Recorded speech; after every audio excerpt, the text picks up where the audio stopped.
स्वागत नहीं करोगे हमारा। So welcome welcome welcome everyone to this amazing session, जिधर आज हम क्या रिवाइज करेंगे, हमारा मीठा मीठा प्यारा प्यारा AS16 बोरिंग कॉस्ट रिवाइज करेंगे। ठीक है, तो जैसे आपने मेरे पुराने रिवीजन में देखा होगा, हम कंसेप्ट तो रिवाइज करते हैं, साथ में प्यारे मीठे मीठे क्वेश्चंस भी रिवाइज करते हैं, बिकॉज क्वेश्चंस के बिना अकाउंट्स अधूरा है। ठीक है, तो हम दोनों रिवाइज करेंगे। अच्छा, रिवीजन स्टार्ट करने के पहले बता दूं आपको, अगर ये बोर्ड नोट्स चाहिए, इसको मैं अपने टेलीग्राम और व्हाट्सएप चैनल दोनों पे अपलोड करने वाला हूँ। ठीक है, तो डिस्क्रिप्शन बॉक्स में लिंक रहेगा, जाके उसको प्लीज़ ज्वाइन कर लेना। ठीक है, तो वहाँ से आप ये डाउनलोड कर सकते हो, जिसके अंदर मैंने सारे कंसेप्ट लिखा रखे और सारे क्वेश्चन के सोल्यूशन भी इसी के अंदर है, तो आपके लिए बहुत हेल्पफुल हो जाएगा। ठीक है, चलो तो बिना टाइम वेस्ट किए let's start the revision with एक इन 3, 2, 1 एंड गो। सबसे पहले एएस का नंबर 16, नाम बोरिंग कॉस्ट। अच्छा, ये एएस के अंदर बेसिक फंडामेंटल क्या पढ़ना है अपने को, ये सुन लो। जब भी हम बोरिंग लेते है ना, तो बोरिंग लेने मतलब लोन लेते तो लोन पे लगता है इंटरेस्ट। अब नॉर्मली ये लोन पे जो इंटरेस्ट लगता है ये जाता है प्रॉफिट एंड लॉस के अंदर, बट कुछ ऐसे एक्सेप्शन है जिधर वो बोलता है कि अगर लोन आपने क्वालिफाइंग असेट के लिए लिया है तो उस पे लगने वाले इंटरेस्ट को हम प्रॉफिट एंड लॉस में ट्रांसफर करने के बजाय असेट की कॉस्ट में कैपिटलाइज कर सकते हैं। वापस से, अगर आपने लोन लिया है नॉर्मल नहीं क्वालिफाइंग असेट के पर्पस के लिए, तो फिर लोन पर लगने वाला इंटरेस्ट उस असेट की कॉस्ट में ऐड हो सकता है, अगर ऑफ कोर्स बाकी कंडीशन मीट करे तो। बस अब ये बेसिक फंडामेंटल के अराउंड पूरा एएस है, देख लो क्या बोलता है। पहला पॉइंट डेफिनेशन, बोरिंग कॉस्ट मतलब क्या, जो लोन पे लगने वाला इंटरेस्ट उसको बोलता है बोरिंग कॉस्ट। ठीक है, वो बोलता है borrowing cost incurred on qualifying asset will be capitalised. उसके अलावा क्वालिफाइंग असेट क्या होता है सर, ये बताओ। ऐसा असेट जिसको बनने में लगता है समय, any asset which takes substantial period of time to get ready for its intended use और सेल। सर कितना समय, एएस बोलता है नॉर्मली 12 महीने को हम मानते हैं सब्सटेंशियल पीरियड, तो किसी भी असेट को बनने में 12 महीना या उससे ज़्यादा लगता है तो हम मानेंगे क्वालिफाइंग असेट है। और अगर आपने इस असेट के लिए लोन लिया है तो हम मानेंगे ये बोरिंग कॉस्ट आप कैपिटलाइज कर सकते हैं। ठीक है, अब मैंने कुछ चीज़ें लिखा रखी है एग्जाम्पल के तौर पे, जैसे फॉर एग्जाम्पल बिल्डिंग है। अब बिल्डिंग को बनने में 2 साल लग रहे हैं और इस बिल्डिंग को बनाने में जो खर्चा लग रहा है उसके लिए मैंने लोन लिया है। तो अब बिल्डिंग को 2 साल लगना ना बनने में, तो क्या है बिल्डिंग क्वालिफाइंग असेट है। तो इसके लिए जो आपने लोन लिया है उस लोन पे लगने वाले इंटरेस्ट को आप बिल्डिंग के कॉस्ट में ऐड कर सकते हो। अच्छा, मैंने एक और एग्जांपल लिया है। सपोज बिल्डिंग को बनने में 4 साल लग रहा है, लेकिन इसके लिए मैंने लोन नहीं लिया है, लोन नॉट टेकन, मैंने खुद के फंड से पैसा यूज किया बिल्डिंग बनाने के लिए। भाई देखो, बोरिंग कॉस्ट में कब आना, जब आपने लोन लिया है। अब बिल्डिंग भले आपने बनाई 4 साल में, लेकिन बोरिंग तो लिया ही नहीं। अरे जब बोरिंग लिया ही नहीं तो बोरिंग कॉस्ट की बातें मत करना। तो इधर 2 चीजें आपको मीट करनी है, 2 थिंग्स आर मैंडेटरी बराबर। पहला चीज, एक तो आपको लोन लेना पड़ेगा, दूसरा उस लोन के पैसे को क्वालिफाइंग असेट पे खर्चा करना पड़ेगा। ये दोनों मीट हुआ ना तो ही बोरिंग कॉस्ट कैपिटलाइज करना। ठीक है, यस सर। चलो अब है ना, मैंने 2 नोट लिखा रखे आपको, 2-3 नोट प्लीज देख लो। सबसे पहला, नॉर्मली हम क्या बोलते हैं, सब्सटेंशियल पीरियड माने 12 मंथ्स, बट कभी कभी आप देखोगे तो 12 मंथ से भी कम समय को हम सब्सटेंशियल मान सकते हैं। कभी कभी 8 मंथ्स है, 10 मंथ्स है, 6 मंथ्स है। इसको भी आईसीएआई ने अपने क्वेश्चन पॉइंट ऑफ व्यू से सब्सटेंशियल माना हुआ है। रियल लाइफ में 12 months is just estimate, judgement है ये। अगर आपको लगता है कि 12 महीने से कम का पीरियड भी आप जस्टिफाई कर सकते हो तो उसको भी आप सब्सटेंशियल मान सकते हो। ठीक है, ध्यान रखना। उसके अलावा जब हम बोरिंग्स की बात करते हैं तो बोरिंग्स हम कैसे करते हैं, लोन लेकर, डिबेंचर इशू करके, है ना, ये सब तरीके से बोरिंग करते हैं। लेकिन अगर आपने बोरिंग्स किया है by way of equity share capital या फिर प्रेफरेंशियल कैपिटल, अगर इन 2 तरीकों से आपने पैसा रेज किया है तो इस पे जो आप डिविडेंड वगैरह पे ऑफ करते हो वो आपका बोरिंग कॉस्ट नहीं है। ठीक है, तो बोरिंग कॉस्ट में मोटा मोटी आता क्या क्या है। सबसे पहला जो इंटरेस्ट लगता है बोरिंग्स पे वो। दूसरा, कभी कभी आप कोई डिबेंचर इशू करते हो, प्रीमियम पे इशू करते हो, तो जो प्रीमियम वाला कंपोनेंट है वही बोरिंग कॉस्ट मान सकते हो। उसके अलावा जब भी लोन लेते हो तो लोन पे आप transaction fees, loan processing fees ये सब भरते हो, तो इसको भी आप बोरिंग कॉस्ट मान सकते हो। उसके अलावा अगर आपने कोई असेट लीज पे लिया है तो लीज पे जो फाइनेंस चार्जेस लगते हैं उसको भी बोरिंग कॉस्ट मान सकते हैं। अब ये हम AS19 में पढ़ेंगे। ठीक है, उसके अलावा अगर कोई भी एक्सचेंज लॉस है फॉरेन लोन के ऊपर तो उसको भी बोरिंग कॉस्ट मान सकते हैं। इसको हम सबसे लास्ट में डिस्कस करेंगे। ठीक है, चलो, तो ये सब चीजें बोरिंग कॉस्ट हो सकती है। अब अगला point, examples of A qualifying asset. मतलब क्वालिफाइंग असेट में क्या आता है, मैंने क्या कहा था, जिसको बनने में लगता है समय, जैसे पीपीई हो गया, इनटेंजिबल हो गया, इन्वेस्टमेंट प्रॉपर्टी हो गया, इन्वेंट्री हो गया, ये सबको अगर बनने में समय लग रहा है तो ये क्वालिफाइंग असेट है। सर अगर इनको मैंने रेडीमेड फॉर्म में परचेज किया है, तो कोई भी असेट को जब आप रेडीमेड फॉर्म में, मतलब वो रेडी टू यूज है, आपने सिर्फ खरीदा है उसको क्वालिफाइंग असेट नहीं बोलते। ठीक है, उसके अलावा अगर आपने सपोज किसी कंपनी के इक्विटी शेयर्स में इन्वेस्ट किया है, करते हैं ना अपन इन्वेस्ट, तो सपोज मैंने रिलायंस के शेयर्स खरीद लिए, तो रिलायंस के शेयर्स खरीदना मेरे लिए असेट है, बट क्या वो असेट क्वालिफाइंग असेट है क्या? नहीं। जब आप किसी कंपनी के इक्विटी शेयर्स में इन्वेस्ट कर रहे हो तो you are investing in a readymade share, बराबर, वो क्वालिफाइंग असेट नहीं हो सकता। वो शेयर को तो ना बनने में समय लग रहा है, तो वो सब क्वालिफाइंग असेट नहीं होता है। ठीक है, ध्यान रखना। उसके अलावा how much borrowing cost is eligible for capitalisation, आप कितना बोरिंग कॉस्ट कैपिटलाइज कर सकते हो।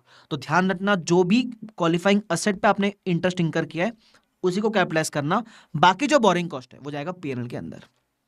अब अपने AS 16 में दो टाइप की बोरिंग्स होती है, एक होती है स्पेसिफिक बोरिंग, एक होती है जनरल बोरिंग। अपन दोनों को समझने का ट्राई करेंगे। नाउ सबसे पहला, what is the meaning of specific boring?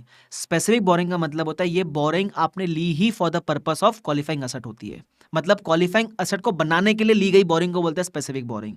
ऐसे केस में हम बोरिंग कॉस्ट कैसे कंप्यूट करते हैं? तो वो बोलता है जितना भी बोरिंग कॉस्ट लगा है वो निकालना, इसमें से लेस करना टेम्पररी इन्वेस्टमेंट की इनकम। कभी कभी क्या होता है, जैसे आपने लोन ले लिया 100 करोड़ रुपए का, है ना, अब इसको क्वालिफाइंग असेट पे खर्चा करेंगे। अब सारा का सारा पैसा तो डे वन पे यूज नहीं होएगा ना, 100 करोड़ में से चलो 10 करोड़ आज यूज हो गया, बाकी 10 करोड़ 6 महीने के बाद यूज होएगा, तो सारा पैसा आज यूज नहीं होता। तो हम पता है क्या करते हैं, जो पैसा आइडल पड़ा है उसको किधर, एफडी में इन्वेस्ट कर देते हैं। तो वो जो लोन का पैसा आइडल पड़ा है उसको जहां भी इन्वेस्ट करोगे थोड़ा बहुत रिटर्न तो कमाओगे ना, तो तुम्हारे टोटल बोरिंग कॉस्ट से वो रिटर्न की इनकम जो है माइनस कर देना, तो जितना भी नेट बोरिंग कॉस्ट है उतना ही आप कैपिटलाइज करना। एग्जाम्पल के तौर पे चलो स्पेसिफिक बोरिंग का एग्जाम्पल लेते हैं। मान लो लोन लिया 100 करोड़ रुपए का 12% पे फॉर 12 मंथ्स। अब कंस्ट्रक्शन भी चला 12 महीने, ऐसा मान लेना। अब क्योंकि 100 करोड़ पूरा एक दिन पे यूज नहीं हुआ रहेगा, हल्का हल्का यूज हुआ रहेगा, तो हमने थोड़े जो आइडल फंड्स थे उस पे इनकम कमा ली 0.5 CR की। अब बताओ बोरिंग कॉस्ट कितना कैपिटलाइज करेंगे? तो वो बोलता है पहले आप टोटल बोरिंग कॉस्ट निकाल लो कि पूरे लोन पे कितना इंटरेस्ट लगा है, इसमें से आप जो इनकम है माइनस कर देना। हम सिर्फ 11.5 CR का बोरिंग कॉस्ट कैपिटलाइज करेंगे, सिंपल, खत्म। इसको बोलते हैं स्पेसिफिक बोरिंग। ठीक है, ऐसी बोरिंग जो ली आपने क्वालिफाइंग असेट के लिए होती है। दूसरा आएगा जनरल बोरिंग। अब जनरल बोरिंग में क्या ध्यान रखना, जनरल बोरिंग मतलब कंपनी ने बोरिंग सिर्फ क्वालिफाइंग असेट के लिए नहीं ली थी, कंपनी का बहुत सारी बोरिंग्स पड़ी होती है, मल्टीपल पर्पस के लिए कंपनी यूज करता है। कभी कुछ खर्चा करना है, कभी कुछ खरीदना है, कभी क्वालिफाइंग असेट बनाना है, वो किसी में पैसा यूज कर सकता है। तो all borrowings that are not specific are general borrowings. In this case qualifying asset is funded from a pool of general borrowings. हमारे पास मल्टीपल जनरल बोरिंग्स होती है, हम उसमें से पैसा यूज करते हैं for the purpose of qualifying asset. तो इसमें जब हमको निकालना होता है कि कितना बोरिंग कॉस्ट कैपिटलाइज करे, तो वो कंप्यूटेशन कैसे करेंगे, इसमें दो स्टेप इन्वॉल्व है। सबसे पहला, you will have to calculate the capitalisation rate. क्यों सर? क्योंकि आपके पास मल्टीपल बोरिंग्स है। फॉर एग्जांपल देखो, अब मेरे पास दो बोरिंग है, आईसीआईसीआई बैंक की बोरिंग, एचडीएफसी बैंक की बोरिंग। अब ये दोनों बोरिंग्स में से मैंने खर्चा किया है। अब कौन से बोरिंग में कितना खर्चा किया आइडेंटिफाई करना बड़ा मुश्किल होता है, तो हम निकालते हैं कैपिटलाइजेशन रेट, जिसको प्यार से आप कहते हो weighted average cost of capital, या फिर आप कहते हो वेटेड एवरेज कैपिटलाइजेशन रेट। क्या करना है इसमें, जितने भी लोन है उसका टोटल इंटरेस्ट न्यूमरेटर में divide by total borings denominator में, इंटू 100 कर देना। ठीक है, इंटू कर देना 100, आपको एक परसेंटेज मिलेगा, उसको बोलते हैं कैपिटलाइजेशन रेट। अब इस कैपिटलाइजेशन रेट को जितना भी खर्चा कर रहे हो उस पर अप्लाई कर देना। सपोज खर्चा किया आपने 10 करोड़ रुपए का, तो 10 CR into your rate into अब वो खर्चा कितने महीने के लिए आउटस्टैंडिंग था उससे मल्टीप्लाई करना पड़ेगा। ठीक है, अब ये समझने के लिए, जनरल बोरिंग का समझने के लिए एक बढ़िया एग्जांपल देखते हैं, बहुत सिंपल है। सपोज मेरे पहले देखना लोन कितने, तो दो लोन है मेरे पास, एक आईसीआईसीआई बैंक का लोन है 12% का, एक एचडीएफसी बैंक का लोन है 14% का। ठीक है, दो लोन ये हो गए। अब मैंने इस लोन से क्या किया, बिल्डिंग बनाई, 12 महीने काम चलाया और बिल्डिंग पे ऐसे खर्चा किया है। सारा खर्चा फर्स्ट डे पे नहीं किया, थोड़ा खर्चा फर्स्ट डे पे, थोड़ा खर्चा जुलाई में, थोड़ा खर्चा जैन में, ऐसे मैंने खर्चा किया है। ठीक है, अब मुझे निकालना है borrowing cost to be capitalised. कैसे निकालेंगे, स्टेप नंबर 1। अच्छा, ये दो स्टेप सिर्फ जनरल बोरिंग में आता है, स्पेसिफिक में नहीं आता है। ठीक है, स्टेप नंबर 1 क्या निकालना है, कैपिटलाइजेशन रेट या weighted average cost of capital या फिर वेटेड एवरेज कैपिटलाइजेशन रेट, कुछ भी बोल सकते हो। कैसे, total interest divide by total borings. Total interest कितना है, 12% इंटू 100 CR होएगा 12 CR, और 75 करोड़ इंटू 14% होएगा मेरे ख्याल से 10.5 CR। बराबर, ये होगा total interest divide by total borings 175 की, आपको मिला रेट 12.86% का। अब क्या करना है, जो भी खर्चा करोगे उस पे रेट अप्लाई करते हुए चलना। तो 50 करोड़ का खर्चा फर्स्ट डे पे किया है, तो इस पे 12 महीने का वेट लगेगा, तो 50 CR इंटू 12.86% इंटू 12/12 ऐसा। उसके अलावा जो खर्चा 75 का किया है, ये आपने जुलाई में किया है, तो इस पे 9 महीने का वेट लगेगा। क्यों? जिस दिन खर्चा किया उस दिन से लेकर कंस्ट्रक्शन कंप्लीट होने तक के दिन को लेना। तो 75 CR इंटू रेट इंटू 9/12। अच्छा, जो तीसरा खर्चा है वो आपने जैन में किया है, तो कितने महीने के लिए खर्चा किया है? जैन फेब मार्च, 3 महीने के लिए खर्चा हुआ है, तो 25 CR into this percentage into 3/12 बराबर। इस तरीके जो भी आपको अमाउंट आएगा, इतना ही बोरिंग कॉस्ट आप कैपिटलाइज कर सकते हो। ठीक है, इसका मतलब अगर आप ध्यान से देखोगे, पूरे कंपनी ने टोटल इंटरेस्ट 22.5 CR का भरा था, उसमें से हम सिर्फ 14.46 कैपिटलाइज कर सकते हैं। तो बाकी का क्या होगा सर? बाकी जाएगा पीएनएल के अंदर। यही तो हम डिस्कस करते हैं कि अगर आपके पास बोरिंग्स है तो जितना भी बोरिंग कॉस्ट एलिजिबल है उतना ही कैपिटलाइज करना, बाकी सारा बोरिंग को जाएगा प्रॉफिट एंड लॉस के अंदर। आई होप आपको ये बेसिक चीज क्लियर होती है। जनरल बोरिंग और प्रैक्टिस करना है तो एक और एग्जांपल नोट्स में मिलेगा, प्रैक्टिस कर सकते हो, सेम टू सेम है जैसा अपन ऊपर सीखा। ठीक है, फिर अब मैंने एक एग्जांपल लिया था जहां किसी कंपनी में अगर स्पेसिफिक बोरिंग और जनरल बोरिंग दोनों हो तो क्या करना है। अगर दोनों है तो क्या करना है, तो सबसे पहला, अगर स्पेसिफिक बोरिंग है 10% की 30 CR, उसके अलावा मेरे पास जनरल बोरिंग है 1 अप्रैल को 2, ICICI बैंक की 12% वाली, HDFC बैंक की 14% वाली। उसके अलावा मैंने इसमें एक और वेरिएशन लाया है, मैंने कुछ बोरिंग जुलाई में ली है। जैसे अभी तक जो आपने एग्जांपल किया, हमारे पास जो बोरिंग थी वो फर्स्ट डे से थी, बराबर। अब मान लो अगर मैंने बोरिंग ही 1 जुलाई में ली है तो फिर क्या करूं मैं? तो उस केस में कैपिटलाइजेशन रेट निकालते समय हम इसको कंसिडर करेंगे। ठीक है, एनीवेज अब खर्चा मैंने किया है 50 CR, 75 CR, 25 CR। एक बात ध्यान रखना, जब भी क्वेश्चन में दोनों बोरिंग हो, स्पेसिफिक और जनरल, तो जो भी खर्चा आप करोगे हम मानेंगे सबसे पहले आपने खर्चा स्पेसिफिक बोरिंग से किया है। ये बात ध्यान रखना, ये बाद में मैं वापस रिविजिट करवाऊंगा। एनीवेज, कंस्ट्रक्शन चालू हुआ फर्स्ट डे पे, कंप्लीट हुआ ईयर के एंड पे, 12 महीना चला construction, calculate borrowing cost to be capitalise. क्या इसमें जनरल बोरिंग है? हाँ है, तो 2 स्टेप अप्लाई करना है। सबसे पहला स्टेप नंबर 1 क्या करोगे? स्टेप नंबर 1 आपको निकालना होता है कैपिटलाइजेशन रेट। कैसे निकालोगे? अब जब कैपिटलाइजेशन रेट निकालोगे तो स्पेसिफिक बोरिंग को मत देखना, उसको हम अलग से रखते हैं, उसको मत देखना। कैपिटलाइजेशन रेट सिर्फ जनरल बोरिंग का निकलता है, बराबर। तो जितना भी ICICI बैंक का इंटरेस्ट है तो वो आ जाएगा आपका 12 CR। ठीक है, जितना भी उसका इंटरेस्ट है ICICI बैंक का 12 CR, प्लस HDFC बैंक का तो आ जाएगा प्लस 10.5 CR, बराबर। अब आएगा कहानी में ट्विस्ट, ये जो कोटक बैंक है इसका पूरे 12 महीने का इंटरेस्ट मत लेना न्यूमेरेटर में। क्यों?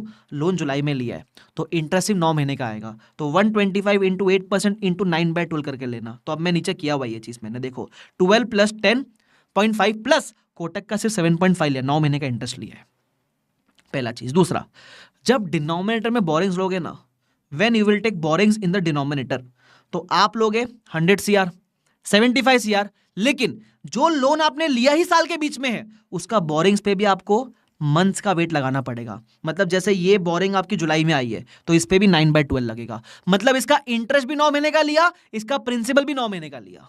तुम समझ रहे हो? तो उस तरीके से अपने को करना है बस। ये जो इंटरेस्ट और प्रिंसिपल दोनों पे 9/12 क्या, ये आप भूल जाओगे, ध्यान रखना। तो आपको रेट आएगी 11.16%। ये कैपिटलाइजेशन रेट है only for the general borrowing. ठीक है, अब जब आप borrowing cost to be capitalise निकालोगे तो कैसे निकालोगे? ध्यान रखना, सबसे पहले आप स्पेसिफिक बोरिंग का इंटरेस्ट कैपिटलाइज करना।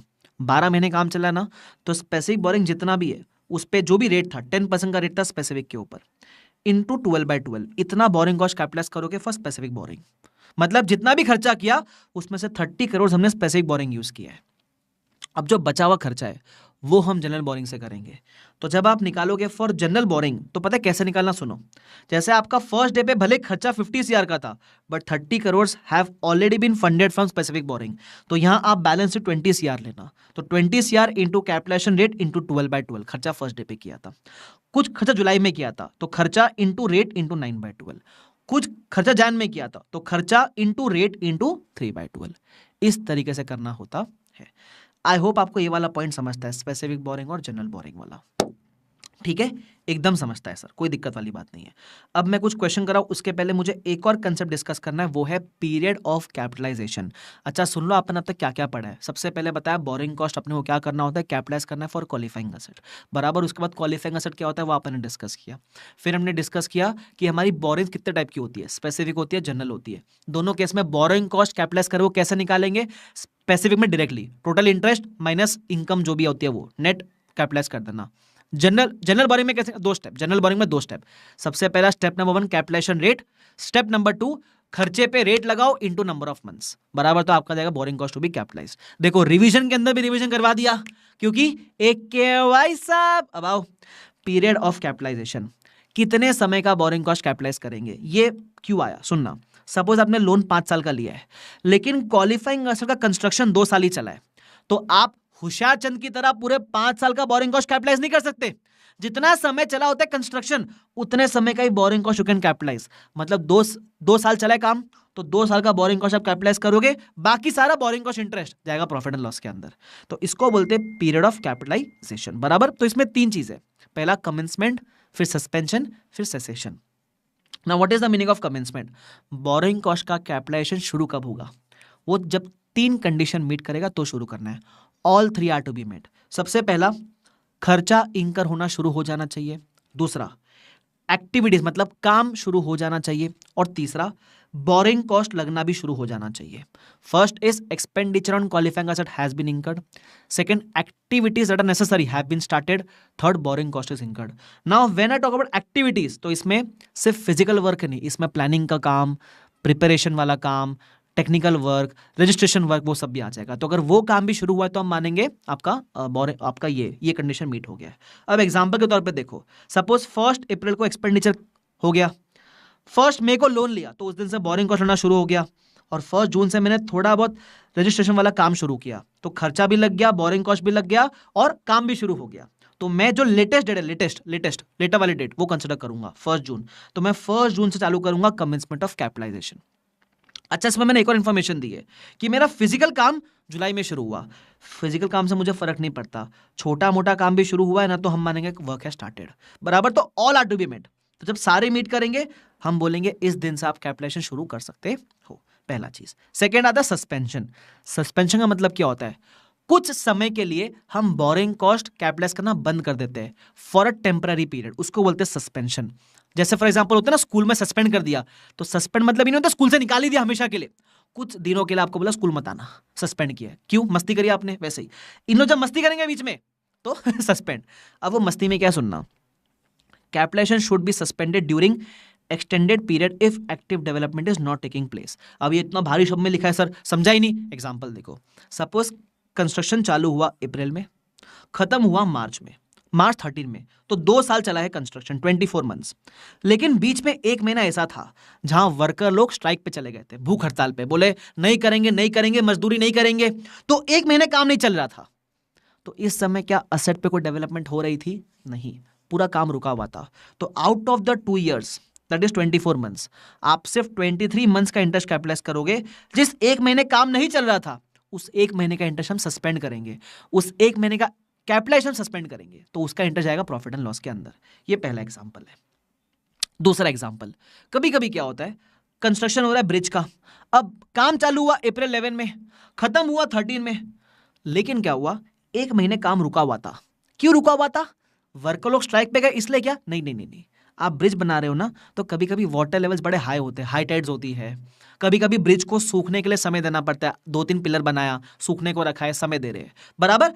This all as a part of process, ये एबनॉर्मल चीजें नहीं है। जैसे स्ट्राइक पे जाना वाज अ एबनॉर्मल थिंग, ये हर बार नहीं होता है, लेकिन जब जब ब्रिज बनाओगे तो ये हाई टाइड आना, सूखने के लिए रखना, ये सब बहुत कॉमन चीज है। तो this halt was a part of the process. तो जब कोई भी काम रुका हुआ है and it is a part of process, तो फिर आप कैपिटलाइजेशन स्टॉप नहीं करते हो। तो इस केस में हम पूरे 24 महीने का इंटरेस्ट कैपिटलाइज करेंगे। There will be no suspension, ध्यान रखना। सबको समझा, ये था सस्पेंशन। उसके बाद आएगा आपका प्यारा प्यारा सेसेशन। सेसेशन मतलब बोरिंग कॉस्ट को स्टॉप कर देना, मतलब बोरिंग कॉस्ट का कैपिटलाइजेशन विल स्टॉप, उसको बोलते हैं सेसेट करना। तो सीज कब करेंगे, जब असेट रेडी हो जाए। है ना। अब वो बोलता है cease capitalisation when substantially all the activities are complete, मतलब सब्सटेंशियली काम कंप्लीट हो गया है तो आप सीज कर देना, ठीक है। सब्सटेंशियल मतलब सपोज काम हो गया, सिर्फ डेकोरेशन करना बाकी है, जैसे पाव भाजी रेडी है, धनिया डालना बाकी है, तो धनिया नहीं डाला तो भी चलेगा ना। तो जब पाव भाजी रेडी हो गई उसको हम बोलेंगे asset is ready. Of course pav bhaji अभी क्वालिफाइंग असेट नहीं है, एग्जांपल दे रहा हूं। सिमिलरली अगर असेट रेडी हो गया है, यूज कर सकते हो, सिर्फ डेकोरेशन, थोड़ा उस पर हार चढ़ाना, टीका लगाना, थोड़ा हल्का फुल्का पेंटिंग करना, ऐसा डेकोरेशन वाला काम बाकी है, तो इस केस में हम मानेंगे वो डेकोरेशन किए बिना भी asset is ready for use, you will stop the capitalisation of interest for that asset. ये पहला चीज है। दूसरा, कभी कभी क्या होता है, असेट का कंस्ट्रक्शन पार्ट्स में कंप्लीट होता है ना। When construction of qualifying asset is completed in parts, तो उस केस में अगर जो पार्ट कंप्लीट हुआ है वो अलग से यूज हो सकता है, तो उस पार्ट पे इंटरेस्ट कैपिटलाइज करना स्टॉप कर देना। सर क्या बोला, वापस बोलो। सपोज एग्जांपल ले लो, मैं 4 बिल्डिंग बना रहा हूं, tower A, tower B, tower C, tower D. ये एक बड़ी सोसाइटी होगी, सोसाइटी में 4 विंग हो गए, ए बी सी डी, अलग अलग टावर्स ऐसे। अब मान लो ये दो टावर ए एंड बी है, ये पहले रेडी हो गया, ठीक है, और ये टावर ए और बी यूज हो सकता है even if C and D are not ready, चलेगा, वो यूज हो सकता है, ठीक है। Tower A and B can be used even if C and D are not ready, तो उस केस में भले ही टावर सी और डी रेडी नहीं है, स्टिल टावर ए और बी रेडी हो गया ना, इन दोनों पे जितना भी लोन लिया था उसका बोरोइंग कॉस्ट कैपिटलाइजेशन करना आप स्टॉप कर दोगे। लेकिन जो टावर रेडी नहीं हुआ उसका you will continue the capitalisation. तो वो यही बोलता है, when construction of qualifying asset is completed in parts, cease capitalisation of each part which is completed provided such part can be used separately. ये तब स्टॉप करना जब जो पार्ट रेडी हुआ उसको आप अलग से यूज कर सकते हो, वरना स्टॉप मत करना, ठीक है। तो ये आपके बोरिंग कॉस्ट के कंसेप्ट थे।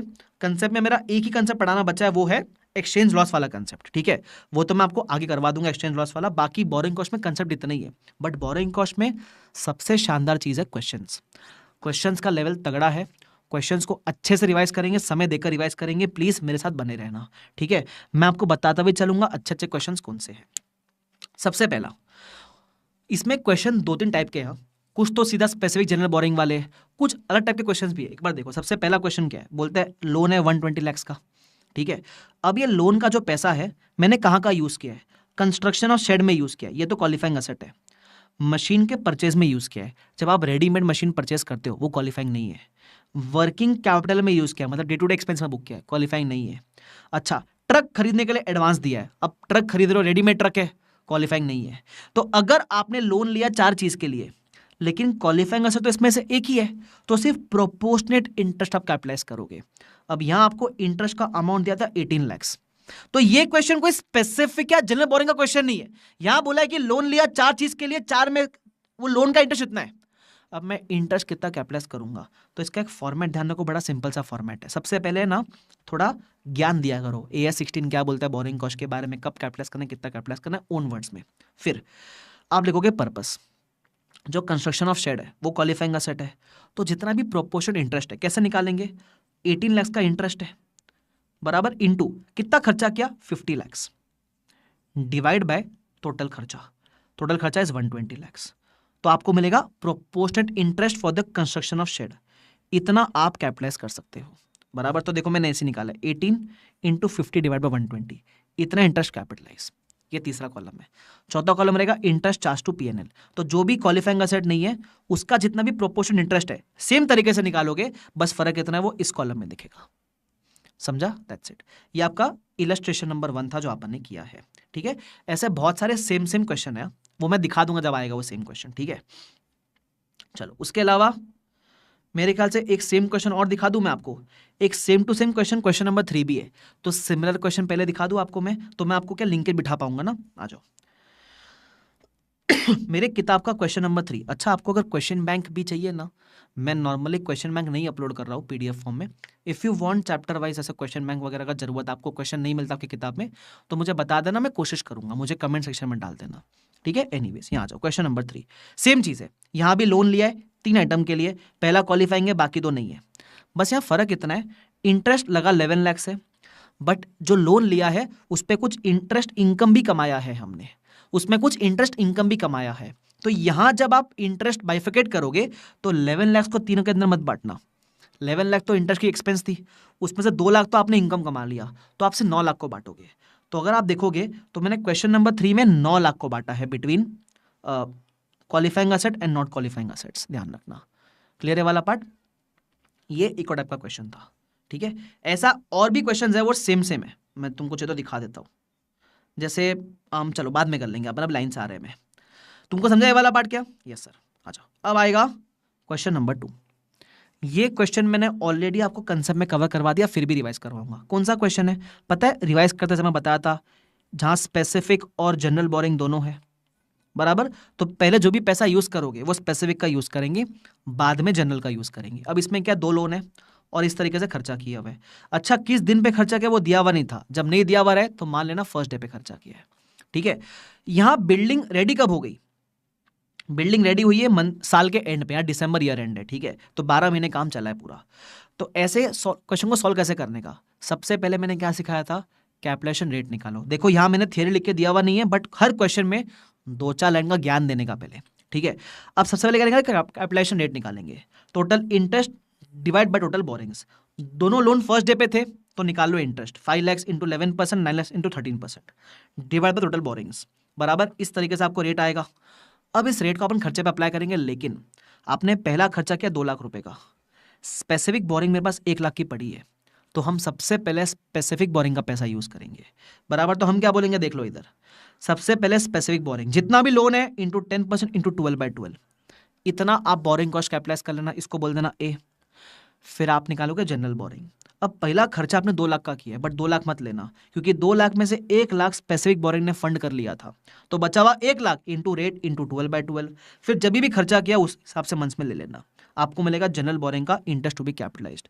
स्पेसिफिक प्लस जनरल दोनों मिला के मिलेगा borrowing cost to be capitalised. अब इसमें ना एंट्री मांगी थी आपसे कि कॉस्ट और बोरिंग कॉस्ट दोनों को कैपिटलाइज करने की एंट्री मारो।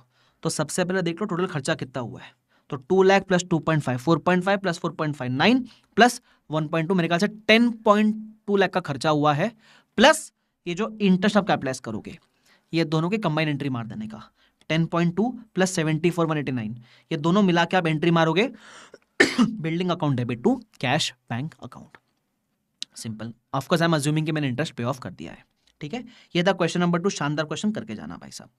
फिर आएगा क्वेश्चन नंबर 3। अब इसमें एक झोल है, आईसीआई द्वारा एक लफड़ा है इसके अंदर। क्या लफड़ा सिखाता हूं मैं, इधर आ जाओ।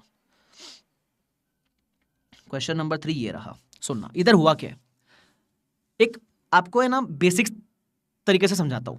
ये मेरा लोन का अमाउंट है। अब लोन का पैसा मैंने 3 पर्पस के लिए यूज किया है, plant, advance for additional assets और वर्किंग कैपिटल पर्पस। अब जब प्लांट एंड मशीनरी है, ये इसके लिए बोला नहीं है कि ये कंस्ट्रक्ट कर रहे हो या रेडीमेड है। तो इन्होंने क्या अज्यूम किया, पहले बता रहा हूं आईसीआई ने क्या अज्यूम किया है। आईसीआई ने बोला है कि प्लांट एंड मशीनरी कुछ नहीं मेंशन्ड है, तो क्वालिफाइंग एसेट है। मैंने बोला ठीक है, तो इस पे जितना भी इंटरेस्ट आएगा अपन कैपिटलाइज करेंगे। Second, advance for additional assets. अब नॉर्मली कुछ नहीं बोला गया है, तो किसी भी असेट के लिए एडवांस दे रहे हो तो हम मानते रेडीमेड असेट होगा, बट आईसीआई ने माना है कि एक क्वालिफाइंग असेट है। अब वो क्यों माना, उनकी मर्जी भाई, तो उन्होंने इसको भी क्वालिफाइंग माना है, तो इसका भी जितना प्रोपोर्शन इंटरेस्ट आएगा कैपिटलाइज। वर्किंग कैपिटल क्वालिफाइंग कभी भी नहीं होता है, वो क्वालिफाइंग नहीं है, ठीक है, उसका interest expense out. But ICI ने सोल्यूशन में ही इसका ऑल्टरनेटिव दे रखा है। किताब में मेंशन किया हुआ है कि there is a alternative possible, कि ऐसा भी आप मान सकते हो कि ये प्लांट रेडीमेड है, ये एडवांस फॉर एडिशनल असेट्स भी रेडीमेड है, और ये तो क्वालिफाइंग नहीं है। तो अगर तीनों को रेडीमेड मान रहे हो तो ये क्वालिफाइंग तीनों के तीनों नहीं होगी। उस केस में सारा का सारा बोरिंग को जाएगा प्रॉफिट एंड लॉस के अंदर। बट मुझे लगता है आप एज अ स्टूडेंट एक और ऑल्टरनेटिव ले सकते थे, कि मान सकते हैं कि प्लांट एंड मशीनरी कंस्ट्रक्ट हो रहा है तो ये क्वालिफाइंग है, इसके लिए कुछ नहीं बोला तो ये क्वालिफाइंग नहीं है, और ये भी क्वालिफाइंग नहीं है, ऐसा, ठीक है। तो एग्जाम में क्या करना है, अगर आपको याद है कि आईसीआई ने क्या किया है तो आईसीआई वाला ही करना, याद नहीं है फिर तो भगवान भरोसे अपनी मर्जी है भाई, ठीक है। तो इस पे कितना था, लोन का अमाउंट ये है, इंटरेस्ट का अमाउंट ये है। जैसा अपन ने इलस्ट्रेशन नंबर 1 में किया था ना, सिर्फ बाइफिकेट किया इन द रेशियो ऑफ खर्चा, बस बाइफिकेट किया है। तो पहले दो को क्वालिफाइंग माना है, उसका इंटरेस्ट कैपिटलाइज, तीसरे वाले का इंटरेस्ट एक्सपेंस आउट, खत्म। क्लियर है वाला पार्ट? Yes sir. तो ये अपना था इलस्ट्रेशन नंबर 3। ध्यान देना, सिंपल सा क्वेश्चन। जो एकदम सिंपल रहेगा वो मैं बोलूंगा घर पे पढ़ लेना, ठीक है। जैसे अभी आप 4, 5, 6, 7 घर पे पढ़ सकते हो। 4, 5, 6, 7 you can read at home. अच्छा 8 देख लो। 8 is also again a similar question जो अपन कर चुके हैं, बस इसमें एक पॉइंट नया सुन लो क्या है। बोलता है हमने लोन लिया 32 लाख का, ठीक है। लोन पे इंटरेस्ट कितना लगा वो लास्ट लाइन में दिया हुआ है, लोन पे इंटरेस्ट लगा 80 लाख का, ठीक है। लेकिन अभी खर्चा किस पे किया है, सबसे पहले कंस्ट्रक्शन करे सीलिंग का, हाँ सर, इसका तो जो इंटरेस्ट है वो कैपिटलाइज क्वालिफाइंग एसेट है। इसमें एक चीज बोली है, work was held up totally for a month due to high water levels. मैंने क्या कहा था, हाई टाइड्स की वजह से काम रुका हुआ है, ब्रिज को सुखाने को रखा है, ये सब नॉर्मल पार्ट ऑफ प्रोसेस है। क्या मैं सस्पेंशन करूँ, सस्पेंशन नहीं करूँ, इसमें सस्पेंशन नहीं होगा। हाँ, वर्कर लोग स्ट्राइक पे गए होते तो बात अलग होती, बराबर यहां सस्पेंड आपको करने का जरूरत नहीं है। सबको समझा? तो ये क्वालिफाइंग असेट होगा और इसमें पूरा इंटरेस्ट पूरे महीने का कैपिटलाइज होगा। उसके बाद क्या है, परचेज ऑफ इक्विपमेंट क्वालिफाइंग नहीं है, रेडीमेड असेट है। वर्किंग कैपिटल क्वालिफाइंग नहीं है, बाकी कोई भी क्वालिफाइंग नहीं है, पढ़ के देख लेना, बराबर। तो फिर जितना भी इंटरेस्ट 80 लाख का, वो आप सिर्फ क्या करोगे, 80 lakh into 25 crore divide by total खर्चा दैट इज 32 CR, बस इतना जो इंटरेस्ट आएगा आपका उतना आप कैपिटलाइज करोगे। तो आपको चाहिए तो मैं आपको दिखा भी सकता हूं कि हमने वैसा ही किया हुआ है, इधर देख लो एक बार। अच्छा, इलस्ट्रेशन नंबर क्वेश्चन में इसमें ही देख लो आप, बराबर। तो अगर आप करोगे तो 80 इंटू 25/32 आएगा 62.5, इतना कैपिटलाइज करोगे और बाकी सबका भी सेम तरीके से निकालोगे, बस वो प्रॉफिट एंड लॉस में जाएगा। फॉर्मेट याद रखो, फॉर्मेट सिंपल है, ठीक है। चलो, is this clear to everyone? Yes sir. उसके अलावा 9 सिंपल है, you can read at home. 10 is important, 10 is important. देखो जहां जहां मैं LDR लिखता हूं, LDR मतलब लास्ट डे रिविजन, मतलब वो आपके एग्जाम पॉइंट ऑफ व्यू से बड़े इंपॉर्टेंट है। कुछ करो ना करो, इनको तो आपको लिख के प्रैक्टिस करना ही है, ठीक है सर। इलस्ट्रेशन नंबर 10 क्या है, इसका कंसेप्ट मैं आपको बता चुका, फिर भी क्वेश्चन में प्रैक्टिस कर लेते हैं अपन। बोलते हैं बिल्डिंग प्रोजेक्ट है, 4 फेज में रेडी होएगा। Phase 1 and 2 of the building will be started as soon as they are completed. तो 1 and 2 कंप्लीट होते ही आप यूज कर सकते हो, ठीक है। तो अब इन्होंने बोला है कि 1 and 2 6 महीने में रेडी हो गया था, 3 and 4 रेडी नहीं हो पाया था। तो फिर क्या करना पड़ेगा, तो जितना भी आपका इंटरेस्ट लगा है ना, 1 and 2 का अगर 6 महीने में रेडी हो गया तो इसका कैपिटलाइजेशन आप सिर्फ 6 महीने का इंटरेस्ट का कर पाओगे, बराबर। 3 and 4 रेडी नहीं हुआ है तो इसका पूरा 12 महीने का इंटरेस्ट आप कैपिटलाइज कर पाओगे। याद है मैंने आपको सेसेशन वाला पॉइंट पढ़ाया था, अगर असेट फेजेस में रेडी हो रहा है, पार्ट्स में रेडी हो रहा है, तो जो पार्ट रेडी हो गया उसका कैपिटलाइजेशन आप स्टॉप कर देना, बराबर। अब इसमें क्या हुआ है, आपका खर्चा ज्यादा लग गया है, खर्चा लगा है 221 लाख, बट लोन आपने कम लिया हुआ है, तो जितना लोन लिया है उतना इंटरेस्ट पहले निकाल लेना। तो मेरा लोन पे इंटरेस्ट है 30 लाख का, अब बांट देना कि इस 30 लाख में से फेज 1 and 2 पे कितना खर्चा किया, फेज 3 and 4 पे कितना खर्चा किया। कैसे बांटेंगे सर, जो खर्चा किया उसके रेशियो में। चलो मैं करके दिखाता हूं, इधर मैंने मस्त तरीके से किया हुआ, इधर देख लो प्लीज, मैं दिखा देता, 1 सेकंड दे देना मुझे। कहाँ गया मिल गया, ये रहा, मिल गया। Illustration number 10। अच्छा, यहाँ एक और चीज है, फेज 1 and 2 तो 6 महीने में रेडी हो गया सर, 1 and 2 तो क्वालिफाइंग माने कि नहीं माने। मैंने क्या बोला था, स्टैंडर्ड ने कभी कभी 6 महीना 7 महीना 10 महीने को भी क्वालिफाइंग माना हुआ है, ठीक है, ध्यान रखना। चलो, तो इसमें क्या बोला, normally 12 months is consider substantial, but कुछ केस में 6-7 महीना भी चलेगा। अब टोटल खर्चा किया 221 लाख, लोन कम का लिया है, तो इंटरेस्ट निकाल लो पहले लोन के ऊपर 30 लाख का। ये पूरे साल का चारों फेज का इंटरेस्ट है। अब इसको बांट दो, इसमें से फेज 1 and 2 का कितना इंटरेस्ट है और फेज 3 and 4 का कितना इंटरेस्ट है। कैसे बांटे, खर्चे के रेशियो में बांट दो। तो मैंने बांट दिया, इंटरेस्ट फॉर फेज 1 and 2 आया 1330,317, 3 and 4 आया ये, बांट के देखो ऑटोमेटिकली आएगा, ठीक है। लेकिन ये पूरे 12 महीने का इंटरेस्ट है। हमने क्या डिसाइड किया था, फेज 1 and 2 पे सिर्फ 6 महीने का इंटरेस्ट कैपिटलाइज करेंगे। कैसे करें, अगर 12 महीने का इतना है तो डिवाइड बाय 2 करो, 6 महीने का मिलेगा। तो फर्स्ट 6 महीने का कैपिटलाइज करना, बाकी 6 महीने का प्रॉफिट एंड लॉस में। बट फॉर फेज 3 and 4 आप पूरा 12 महीने का कैपिटलाइज करोगे। समझा ये वाला क्वेश्चन? एकदम शानदार क्वेश्चन है, मजा आ जाना चाहिए आप लोग को, ठीक है। चलो सर, तो ये था इलस्ट्रेशन नंबर 10। इसी के साथ मॉड्यूल वाले सारे क्वेश्चन खत्म हो जाते हैं, लेकिन बोरिंग कॉस्ट की खास बात पता है क्या है, मॉड्यूल से भी ज्यादा अच्छे क्वेश्चन MTP RTP वाले सेक्शन में है। तो भूल ना जाना, छोड़ ना जाना, है ना। आ जाओ इधर। अच्छा, क्वेश्चन नंबर 1 घर पे एक बार सेल्फ रीड कर लेना, सिंपल सा क्वेश्चन है, ठीक है। क्वेश्चन नंबर 2 हम बाद में करेंगे, ठीक है। क्वेश्चन नंबर 3 मेरे ख्याल से करवा चुका, ठीक है। उसके बाद आएगा आपका क्वेश्चन नंबर 4। ओ हो, ये मेरा, इसको दो फ्लाइंग किसी, मेरा पर्सनल फेवरेट क्वेश्चन है ये। क्या बोलता है सुनना, बोलता है चालू किया काम दिसंबर में, चला मार्च 22 तक और उसके आगे भी चलता रहेगा। बट करंट ईयर में देखे तो करंट ईयर में 4 महीने काम चला है, दिसंबर 21 से लेकर मार्च 22 तक। ठीक है, जनरल बोरिंग हमने लिया इसके लिए। अब ये दिया हुआ है खर्चा कैसे करेंगे, तो directly attributable expenditure was 10 lakhs in December and 4 lakhs in each of the month of Jan Feb March. तो खर्चा 10 लाख का दिसंबर में किया है और बाकी जैन फेब मार्च में 4 लाख हर महीना खर्चा किया है। बट इसमें अपने को खर्चा कितना क्या वो इररेलेवेंट है, पता है क्यों? क्योंकि इसमें बोरिंग कॉस्ट कितना कैपिटलाइज करना है वो पूछा ही नहीं है, इसमें सिर्फ कैपिटलाइजेशन रेट पूछा है, स्टेप नंबर 1 पूछा है। ठीक है, तो इट इज नॉट रेलिवेंट, ध्यान रखना ये वाला पार्ट। एनीवेज, तो कैपिटलाइजेशन रेट के लिए बोरिंग्स कौन से वो देखना पड़ेगा। तो क्या बोला हुआ है, corporate deposit eight 20 lakhs eight the rate 9%, एक ये हो गया। उसके अलावा मजा आपके ओवरड्राफ्ट वाले में, पढ़ो क्या बोला हुआ है। और ये क्या हो गया, उसको ओवरड्राफ्ट बोलते ही ये हिल गया, एक सेकंड दे देना, आ गया। हाँ, तो ओवरड्राफ्ट 4 लाख रुपए का है, which was increase to 8 lakhs on 1 March 22। ठीक है, interest was paid on the overdraft at 10% up to January and then rate was increase to 12%। Sir क्या भारी चीज है, अब करे कैसे, पूछा क्या है, you are required to calculate the annual capitalisation rate, मतलब रेट चाहिए पर एनम की। स्टेप 1 ही पूछा, स्टेप 2 नहीं पूछा, ध्यान रखना। अब है ना, इसको करने के लिए आपको याद रहेगा तो मैंने एक आपके लिए रफ नोट बनाया था। ठीक है, एक छोटा सा ना रफ वर्क बना के रखने का, दिखा रहा हूं मैं किधर है वो, इधर आ जाओ, इधर आ जाओ, इधर आ जाओ, इधर आ जाओ। Question number 4। ठीक है, सबसे पहले कौन सी बोरिंग है, एक तो ये है कॉर्पोरेट डिपॉजिट 20 लाख 9% के हिसाब से। दूसरा, ओवरड्राफ्ट लोन को पहले बांट दो, पहले एक रफ वर्क बनाओ इसका। 12 महीने का लोन है, पहले 11 महीने के लिए 4 लाख का लोन था, आखिरी 1 महीने के लिए लोन 8 lakhs हो गया। कहां लिखा है, देखो यहां लिखा हुआ है कि overdraft was 4 lakhs which was increase to 8 lakhs on 1 March।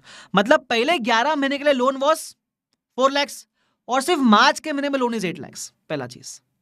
Second चीज, रेट क्या था, बोलता है 10% का रेट था 1 Jan तक, मतलब पहले 9 महीने का रेट 10% था, बाद में 12% हो गया। तो मैंने क्या किया सुनना, ये 11 महीने में से मैंने बोला पहले 9 महीने का रेट 10%, बचे हुए 2 महीने का रेट 12%, और ये मार्च में जितना भी लोन था उसमें रेट 12%। ऐसा कैसे, अरे उसने तो बोला पहले 9 महीने का रेट 10% है, जैन तक रेट 10%, तो 10% लिया, फिर बचे हुए जो भी मंथ्स है उसमें 12% की रेट, ये रफ वर्क बना दिया।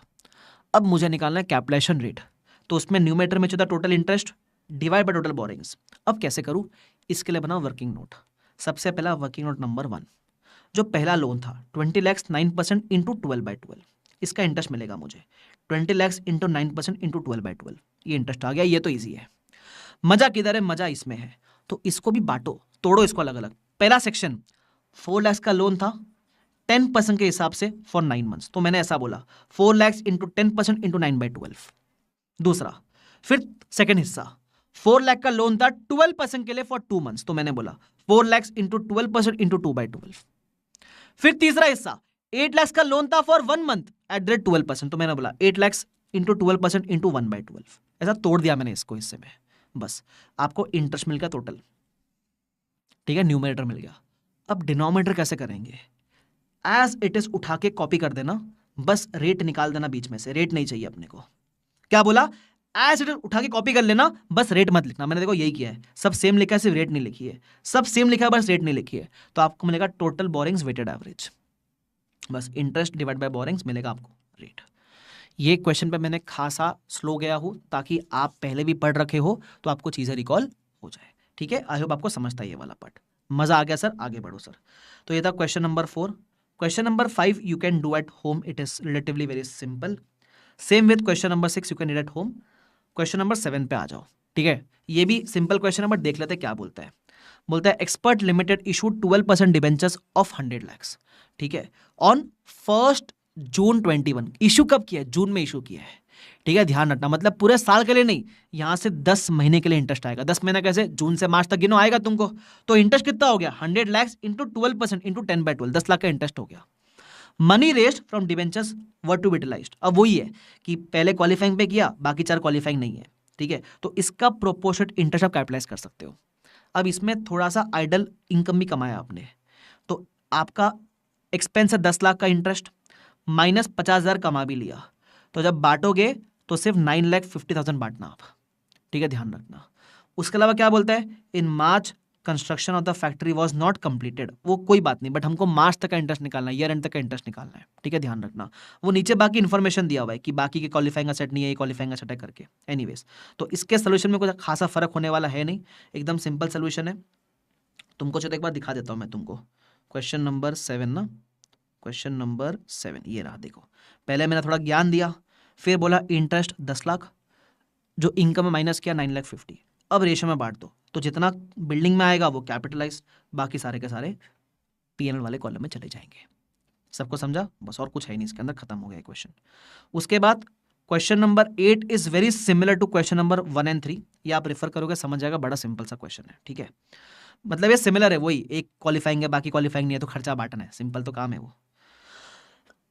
अब आया क्वेश्चन नंबर 9, मजेदार क्वेश्चन। सेम क्वेश्चन अपन कर चुके हैं, याद है, स्पेसिफिक प्लस जनरल दोनों है इसके अंदर, वही है, फिर भी रिवाइज कराता हूँ। मेरा पहले स्पेसिफिक बोरिंग 2 लाख का है एट 8% पर एनम, ठीक है। अब 3 लोन है मेरे पास, ये जनरल बोरिंग्स है मेरे, बराबर फिर खर्चा किया हुआ है। तो अब मैं क्या करूंगा, सबसे पहले मेरे को क्या निकालना है इसके अंदर, कैपिटलाइजेशन रेट। कैपिटलाइजेशन रेट से जनरल बोरिंग का निकलता है, ठीक है। तो देख लो कैसा निकाला हुआ है, जितने भी जनरल बोरिंग का इंटरेस्ट है डिवाइड बाय जनरल बोरिंग का प्रिंसिपल रेट आएगी।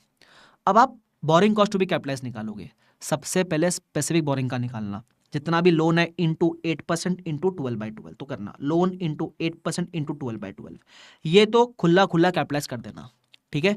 उसके बाद जब जनरल बोरिंग का कैपिटलाइजेशन निकालोगे तो हम क्या बोलेंगे, ये 3 लाख पूरा मत लेना, 3 में से 2 लाख तो स्पेसिफिक बोरिंग से फंड हो चुका ना, तो बचा कितना, 1 लाख। तो बस ये 1 लाख आप जनरल बोरिंग से फंड करवाओगे, तो 1 लाख इंटू 11.5% इंटू 12/12, और बाकी सारे खर्चे आप जनरल बोरिंग से करते हुए चलोगे।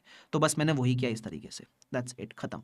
लास्ट में एक एंट्री पूछी थी, तो जितना भी खर्चा किया है प्लस द बोरिंग कॉस्ट, वो सब मिला के आप कैपिटलाइज कर देना बिल्डिंग टू कैश बैंक, खत्म। Is this clear to everyone? Yes sir. ये था question number 9, very similar to what we have already discussed. उसके बाद आएगा आपका क्वेश्चन नंबर 10, मेरे हिसाब से शानदार क्वेश्चन। इसमें एक नया पॉइंट सीखने को मिलेगा, ध्यान देखना क्या बोलता है। अपने पास स्पेसिफिक बोरिंग 20 लाख का था, रेट 10% का था। अब जो मैंने पहले दिन पे खर्चा किया 10 लाख का ही किया, फिर जो अगस्त में खर्चा किया 10 लाख का खर्चा करने के बाद मेरे पास अभी भी स्पेसिफिक बोरिंग का पैसा बचा है, क्योंकि बोरिंग 20 लाख की थी स्पेसिफिक की, बराबर। तो 10 लाख का तो स्पेसिफिक बोरिंग से हो गया, अगस्त में जो खर्चा किया 24 लाख का, उसमें से और 10 लाख स्पेसिफिक से कर सकता हूं, बाकी सारे खर्चे मैं जनरल से करूंगा, ठीक है। अब क्योंकि स्पेसिफिक बोरिंग का कुछ पैसा मैंने अगस्त में यूज किया है, तो क्या मैं स्पेसिफिक बोरिंग में इंटरेस्ट भी प्रोपोर्शनल मंथ्स का निकालूं क्या? The answer is no. इधर यही पॉइंट नया है, सुनना क्या बोलता है। जब आप स्पेसिफिक बोरिंग पे इंटरेस्ट निकालते हो ना, तो जितना भी समय चला है कंस्ट्रक्शन उतने पूरे समय का निकालना, बस खर्चा कब हो उससे हमको फर्क नहीं पड़ता है। तो 20 लाख इंटू 10% इंटू 12/12, ये मैंने नोट लिखा रखा है, note capitalise full interest on specific borrowing during capitalisation period, date of expenditure in case of specific is not relevant. Specific में खर्चा कब किया उससे मेरे को फर्क नहीं पड़ता है, बस ये देखना काम कितने महीने चला है। काम 12 महीने चला है तो पूरे 12 महीने का interest of the full loan just capitalise it, बराबर। फिर जब जनरल बोरिंग का निकालोगे तो जनरल बोरिंग में एक ही लोन था 46 लाख का 12% का, बराबर। तो इसमें कैसे निकाला है मैंने बोला अप्रैल का खर्चा तो स्पेसिफिक से कर दिया था, अगस्त में 24 में से 10 लाख स्पेसिफिक से कर दिया था, तो बचा कितना, रिमेनिंग 14 लाख। तो 14 लाख पे 12% इंटू 8/12 और जैन का जो भी खर्चा इंटू 3/12, इतना आप इंटरेस्ट कैपिटलाइज करोगे। एंट्री पूछिए तो जितना भी खर्चा किया वो प्लस द बोरिंग कॉस्ट सब कैपिटलाइज कर देना, plant account debit to cash bank. तो इस पॉइंट में, इस क्वेश्चन में क्या नया था, हमने स्पेसिफिक का पैसा फर्स्ट डे पे सारा यूज नहीं किया, अगस्त में यूज किया थोड़ा पैसा, फिर भी पूरे 12 महीने का इंटरेस्ट कैपिटलाइज किया है, ये रूल याद रखना, ठीक है। चलो अब आएगा क्वेश्चन नंबर 11, शानदार क्वेश्चन, करने के अंदर मजा आ जाएगा तुम लोगों को। क्या बोलता है सुनना, 25 लाख का स्पेसिफिक बोरिंग है, ठीक है, 12% पे। अब तुमने लोन कितना है तुम्हारे पास, 15, 30, 18, ये जनरल बोरिंग है तुम्हारे पास, तो 15 प्लस 30 प्लस 18 टोटल है 63 लाख, इतनी तुम्हारी जनरल बोरिंग है। ये जनरल हो गई, ये स्पेसिफिक हो गई, दोनों मिला के भी देख लो, 63 प्लस 25 88 लाख तुम्हारे पास बोरिंग पड़ी है, ठीक है। तुमने खर्चा कितना किया है, 70 लाख का खर्चा, 22 लाख का खर्चा, 90 लाख का खर्चा, 43 का खर्चा, तुमने खर्चा किया 2 करोड़ रुपए का। अच्छा 2 करोड़ भी नहीं, वो तो स्पेसिफिक हटा के देखूं तो सिर्फ बाकी खर्चे 2 करोड़ के तुमने किए, तुम्हारे पास इतना लोन भी था क्या? नहीं, लोन का अमाउंट कम है तुम्हारे पास, बराबर। तो जब ऐसा होता है तो क्या करना चाहिए, एक नोट लिखा रखा है मैंने। If expenditure incurred is suppose 100 lakhs but loan is taken only of 70 lakhs then interest will be capitalized on the amount of borrowing that is 70 lakhs। मतलब अगर तुमने खर्चा 2 करोड़ रुपए का किया है लेकिन बोरिंग सिर्फ 63 lakhs की है, तो इंटरेस्ट सिर्फ इतने अमाउंट पे कैपिटलाइज कर सकते हो, 2 करोड़ पे नहीं कर सकते। क्यों? अरे मैंने क्या बोला था स्टार्टिंग में, बोला था ना, एक तो लोन लेना पड़ेगा और उस लोन के पैसे को खर्चा करना पड़ेगा। अब बाकी जो तुमने खर्चा किया है 2 करोड़ में से 63 का ही लोन लिया है, तो लोन इतना लिया तो इंटरेस्ट भी इतने पे लगेगा ना यार। बाकी जो तुमने खर्चा किया है वो तुमने खुद के पैसे से किया होगा, ओन रिसोर्स से किया होगा, तो उसका कोई इंटरेस्ट कैपिटलाइज करने की बात ही मत करना, बिकॉज उसका तुमने लोन लिया ही नहीं है। जब कोई लोन लिया ही नहीं उतना अमाउंट का, तो कोई बोरिंग कॉस्ट कैपिटलाइज होगा ही नहीं। ठीक है, अब इसको निकालेंगे कैसे? सबसे पहले जो भी आप खर्चा करो उसमें स्पेसिफिक बोरिंग को अलग कर देना। ठीक है, तो स्पेसिफिक बोरिंग आपने लिया था बिल्डिंग के लिए, तो बिल्डिंग के 70 lakhs में से 25 लाख स्पेसिफिक बोरिंग का यूज कर लिए, उसको अलग कर दो। ठीक है, तो मैंने पहले ऐसे ही किया है, देखो, interest to be capitalise on specific borrowing अलग कर दिया इसको, बराबर 25 इंटू 12 इंटू 12/12। ये तो अपन कैपिटलाइज कर सकते हैं, इसमें कोई क्वेश्चन ही नहीं अपने को। ठीक है, अब मजा आएगा फॉर जनरल बोरिंग। अब इसमें क्या क्या अपन ने किया, बिल्डिंग पे खर्चा, फर्नीचर पे खर्चा, प्लांट पे खर्चा, फैक्ट्री शेड पे खर्चा। अगर आप थोड़ा नीचे आके देखोगे तो क्या क्या बोला हुआ है, कंस्ट्रक्शन हुआ है बिल्डिंग का, प्लांट का और फैक्ट्री शेड का। Furniture was purchase directly from the market, मतलब फर्नीचर क्वालिफाइंग असेट है ही नहीं, फर्नीचर क्वालिफाइंग असेट है ही नहीं भाई साहब। तो जितना आपको क्या करना पड़ेगा, ये 63 lakhs पे जितना भी इंटरेस्ट आएगा, है ना, वो आपको एलोकेट करना पड़ेगा बिटवीन बिल्डिंग, प्लांट और फैक्ट्री शेड, बराबर। फर्नीचर में जो भी इंटरेस्ट एलोकेट होगा वो जाएगा P&L में, और बाकी तीनों में जो भी इंटरेस्ट एलोकेट होगा वो होगा कैपिटलाइज। करना कैसे, एक बार सोल्यूशन देख लो, फॉर्मेटिंग समझ जाएगा। सबसे पहले स्पेसिफिक को अलग रखो, तो स्पेसिफिक का जो भी इंटरेस्ट है कैपिटलाइज कर देंगे। फिर मैंने बताया कि जनरल बोरिंग 63 की है, खर्चा 2 करोड़ का किया है। ठीक है, तो इस केस में क्योंकि आपने खर्चा ही ज्यादा किया है और बोरिंग कम है, तो इसमें वो स्टेप 1 स्टेप 2 मत करना, वो काम नहीं आएगा। इसमें वो टेबल बनाओ, बनाते थे ना टेबल, क्वालिफाइंग है कि नहीं है, फिर इंटरेस्ट कितना कैपिटलाइज किया, कितना गया P&L के अंदर, उस हिसाब से टेबल बनाओ। तो मैंने यही बोला, सबसे पहले बिल्डिंग की बात करते हैं। तो क्वालिफाइंग असेट पे जो भी बोरिंग्स है, टोटल बोरिंग जनरल थी 63 lakhs की, उस पर इंटरेस्ट आया 7,50,000 का। कैसे आया, जो भी आपकी बोरिंग्स है उस पर इंटरेस्ट मल्टीप्लाई करो ना, आपको इंटरेस्ट का अमाउंट मिलेगा। तो 7,50,000 का इंटरेस्ट आया आपको। ठीक है, बांटना पड़ेगा इस इंटरेस्ट को between building, furniture, plant, factory. किस रेशियो में बांटोगे, इन द रेशियो ऑफ खर्चा। अब बिल्डिंग का खर्चा 70 मत मानना, 70 में से 25 तो स्पेसिफिक से फंड हो चुका, सिर्फ 45 lakhs मान के चलना, बराबर। तो जितना भी खर्चा है 45 आउट ऑफ 200 lakhs, जितना भी इंटरेस्ट है बिल्डिंग का कैपिटलाइज, 22 आउट ऑफ 200 इतना आएगा आपको फर्नीचर के लिए, expense out because of qualifying नहीं है। Similarly for plant and factory you will capitalise. ठीक है, तो टोटल कितना कैपिटलाइज करोगे, एक तो ये वाला इंटरेस्ट जो जनरल बोरिंग पे आया वो, और एक ये जो ऊपर आया था वो, ये दोनों आप कैपिटलाइज करोगे। ठीक है, अच्छा एक बात ध्यान रखना, मैं भले यहाँ क्वेश्चन रिवाइज करवा रहा हूँ, but revision is not a replacement of writing practice. आप कितना भी मुझे सुन लो, जब तक आप ये खुद से अपने हाथ से लिखकर नहीं करोगे ना, आपको कॉन्फिडेंस नहीं आने वाला। ये मैं सिर्फ डिस्कस कर रहा हूँ, रिवाइज क्यों करवाता हूँ, ताकि की पॉइंट्स आपको याद हो जाए। रिवाइज करने पे भी पॉसिबल है, कुछ बच्चे बोले सर मुझे अभी भी लग रहा है कि मेरे को होएगा नहीं होएगा, वो लिख के करना पड़ेगा राजा, लिख के नहीं किया तो मजा नहीं आएगा। ये क्वेश्चन का revision is not a replacement of writing practice. ये सिर्फ उसलिए करवाता हूं मैं ताकि आपने जब लेक्चर बहुत पहले किए रहेंगे, 6 महीने 8 महीने साल भर पहले कभी भी किए रहेंगे, तो चीजें देखकर याद आ जाए कि इसमें क्या एडजस्टमेंट था, बस और कुछ नहीं। ठीक है, ध्यान रखना। चलो आगे आएगा क्वेश्चन नंबर 12। अब मेरे ख्याल से 2-4 क्वेश्चन ही बाकी है, एक दो क्वेश्चन और एक कंसेप्ट बाकी है। ठीक है, कर लेते हैं फटाफट से, क्या बोलता है सुन लो। क्वेश्चन नंबर 12, 2 लोन है अपने पास। सबसे पहले construction of a new building कर रहे हैं, 1 अप्रैल से कमेंसमेंट हुआ है और काम जैन में कंप्लीट हो गया है, मतलब 10 महीने ही काम चला, ये ध्यान रखना। ठीक है, लोन लिया है 60 lakhs का फ्रॉम डेटा बैंक 8% पे, the loan was fully utilised for construction of new building. तो आपने ये लोन स्पेसिफिकली लिया है, तो स्पेसिफिक बोरिंग का भी 10 महीने का इंटरेस्ट कैपिटलाइज करना, बराबर। तो मैंने क्या किया देख लो, इंटरेस्ट टू बी कैपिटलाइज, जो स्पेसिफिक बोरिंग है 10 महीने का इंटरेस्ट अपन ने कैपिटलाइज किया। अच्छा, इसमें भी नीचे बोला हुआ है कि आपने 30,000 की टेम्पररी इनकम कमा ली थी, तो जितना भी इंटरेस्ट आया उसमें से 30,000 माइनस कर देना। बराबर, तो इतना ही इंटरेस्ट कैपिटलाइज करोगे। सर बाकी 2 महीने का इंटरेस्ट वो जाएगा प्रॉफिट एंड लॉस में, वो मैंने नीचे टेबल बनाया हुआ है, देख लो इधर कि डेटा बैंक जो लोन लिया बिल्डिंग के लिए 10 महीने का इंटरेस्ट कैपिटलाइज किया हुआ है, और बाकी 2 महीने का जो इंटरेस्ट है 80,000 आएगा 2 महीने का इंटरेस्ट, वो मैंने क्या किया हुआ है, इधर निकाला हुआ भी है मैंने, बराबर, वो मैंने क्या किया हुआ है, प्रॉफिट एंड लॉस में ट्रांसफर किया हुआ है। अच्छा, एक दूसरा लोन भी है सत्या लिमिटेड। अब सत्या ने क्या किया, 20 लाख का लोन है, 14 लाख बिल्डिंग के लिए यूज किया और बाकी 6 लाख वर्किंग कैपिटल पर्पस के लिए यूज किया। नीचे लिखा हुआ है 6 lakh was use for working capital. अब इंटरेस्ट का रेट नहीं, इंटरेस्ट का अमाउंट दिया हुआ है, तो क्या करना पड़ेगा, बांटना पड़ेगा आपको। देखो कैसे बांटेंगे, इधर देखो मैंने बांट के दिया हुआ है कि सत्या बैंक का लोन इंटरेस्ट था इतना, अब जितना भी आपने 14 लाख क्वालिफाइंग असेट पे किया है उसके सिर्फ 10 महीने का इंटरेस्ट आप कैपिटलाइज कर सकते हो। तो कैसे करोगे, इंटरेस्ट का अमाउंट इनटू खर्चा जितना किया 14 डिवाइड बाय 20 इंटू से 10 महीने का खर्चा, ये आप कैपिटलाइज करना।